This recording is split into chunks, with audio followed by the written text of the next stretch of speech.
സാന്നിധ്യം കൊണ്ട് സമ്പന്നമാക്കിയവർക്ക് എന്റെ അഭിവാദ്യങ്ങൾ. എന്റെ ഏകാഭിനയത്തിലേക്ക് ഏവർക്കും സ്വാഗതം. അയ്യോ കൊട്ടേഷൻ ടീമുകൾ, അയ്യോ തീവ്രവാദികൾ, ദൈവമേ സ്ത്രീ പീഡനക്കാർ, ഓ പെൺമാണവക്കാർ, ദൈവമേ ഈ കേരളത്തിൽ ജീവിക്കാൻ വയ്യാണ്ടായേ. ഞാനാണ് ദൈവം, എന്റെ നാടായിരുന്നു ഈ കേരളം. പക്ഷെങ്കിൽ എന്റെ നാടിപ്പോൾ മറ്റവൻ കൈയടക്കിയിരിക്കുകയാണ്.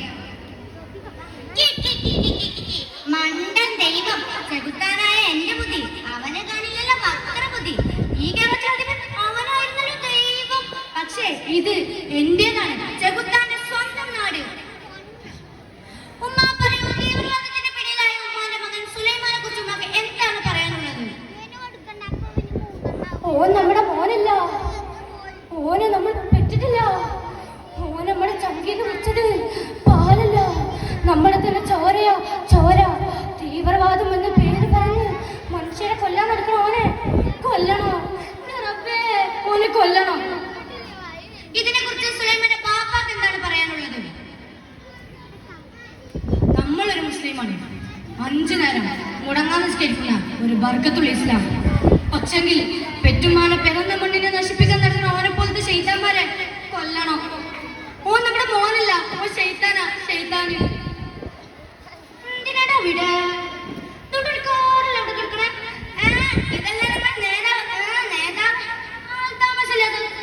കാറും കൊണ്ട് നിർത്തി. എന്ത് വാടാ അവരുടെ പരിപാടി? ആ കൂടെയുള്ള തോമറങ്ങി വെച്ചിട്ട് വാടാ ഉണ്ണിക്കുട്ട രാജകുമാരാ. ഇവന്മാരെ കൊണ്ട് തോറ്റു. എന്റെ രാഷ്ട്രീയ ജീവിതത്തിനിടയിൽ അല്പം കാത്തുകൊള്ളുവാനും റിലാക്സ് ചെയ്യാനും ഇറങ്ങിയാൽ സമ്മതിക്കില്ല. പരമ കഷ്ടം.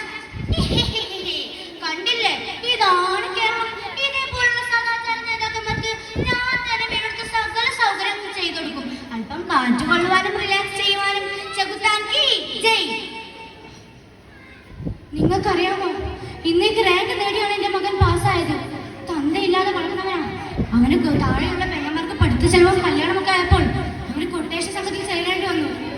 ഈ നശിച്ച സമൂഹമാ, ഈ നശിച്ച സമൂഹമാ എന്റെ മകനെ ആളെ കൊല്ലുന്നവനാക്കിയത്. അതെ, ഞാൻ ഹരി. ഇംഗ്ലീഷ് ബിരുദത്തിന്റെ ബിരുദാനന്തര ബിരുദം. മൾട്ടിനാഷണൽ കമ്പനികൾ, ആഗോളവൽക്കരണം, സ്വകാര്യവൽക്കരണം, കമ്പോളവൽക്കരണം, ഇന്റർനെറ്റുകൾ, ഹാർഡ്വെയറും സോഫ്റ്റ്വെയറും മണ്ണാൻ കെട്ട ഇന്നേക്ക് റാങ്ക് നേടിയല്ലേ ആർക്ക് വേണം? എന്നെ എനിക്ക് വേണം, എന്നെ എനിക്ക് വേണം. അതുകൊണ്ടാണ് ഞാൻ കൊട്ടേഷൻ സംഘത്തിൽ ചേർന്നത്.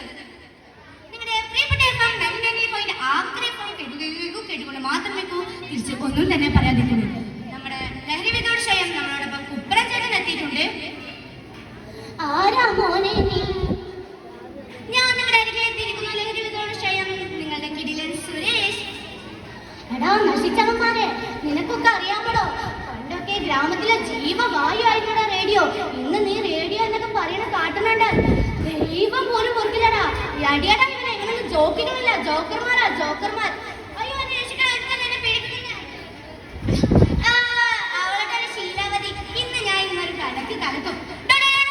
എനിക്ക് നാണമില്ലട്ടോ പട്ടാപകരം പെണ്ണിനെ പീഡിപ്പിക്കാൻ. അയ്യോ സോറി ചേട്ടാ, ഇവിടെ നിന്ന് പോയപ്പോൾ അയ്യോ പോവല സുഹൃത്തെ. ക്യാമറ വെച്ചിരിക്കുന്നത് കണ്ടോ? ഞാൻ അതിൽ നമ്മുടെ സ്റ്റാർട്ട് ആക്ഷൻ മാത്രം താങ്കൾ പീഡിപ്പിച്ചു തുടങ്ങാതി. Okay, start action. ഒരു നിർദ്ദനിയായ ഒരു യുവാവ് നൃത്യം പീഡിപ്പിക്കുന്ന രംഗങ്ങളാണ് നമ്മളിപ്പോൾ കണ്ടുകൊണ്ടിരിക്കുന്നത്. അവിടെ സാരി വലിച്ചെറിയുന്ന രംഗം ദൂരം അടുത്തുള്ള ചീരാമരത്തിൽ തൂങ്ങി നമ്മുടെ ക്യാമറ വളരെ എക്സ്ക്ലൂസീവ് കാര്യമാണ് കാര്യം വെച്ചിരിക്കുന്നത്. ഏകദേശം പീഡനം തീർന്നിരിക്കുന്നു. ക്യാമറയിൽ മവാക്കിനപ്പുറം ചക്കര കണ്ടാണ് ശശി.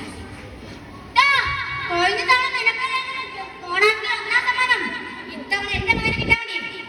ഞാൻ 1-ാം സമ്മാനം ഞാൻ കൊട്ടേഷൻ കൊടുത്തു. പക്ഷേ ജസ്റ്റ് മിസ്. നിന്റെ കഥാവന്മാർ അവിടെ ഇരിപ്പുണ്ട്, നിന്നെ തട്ടും തട്ടിയിരിക്കും. അയ്യോ ചേട്ടാ, എന്നൊന്നും ചെയ്യല്ലേ, എനിക്ക് സമ്മാനം വേണ്ട, ഒന്നും വേണ്ട, ജീവൻ മാത്രം മതി.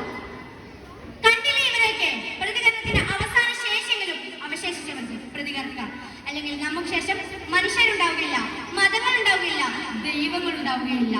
ചെകുത്താൻ വിഹരിക്കുവാൻ മരണത്തിന്റെ ഗന്ധം മാത്രമുള്ള ശവക്കുഴികൾ ഉണ്ടാകുന്നു ഇവിടെ. ചെകുത്താന്റെ സ്വന്തം നാടിൽ നിന്നും പ്രേക്ഷകർക്കൊപ്പം 3 ജഡ്ജസിനൊപ്പം ഒരു മലയാളി, ഒരു മത്സരാർത്ഥി. വന്ദേ മാതരം.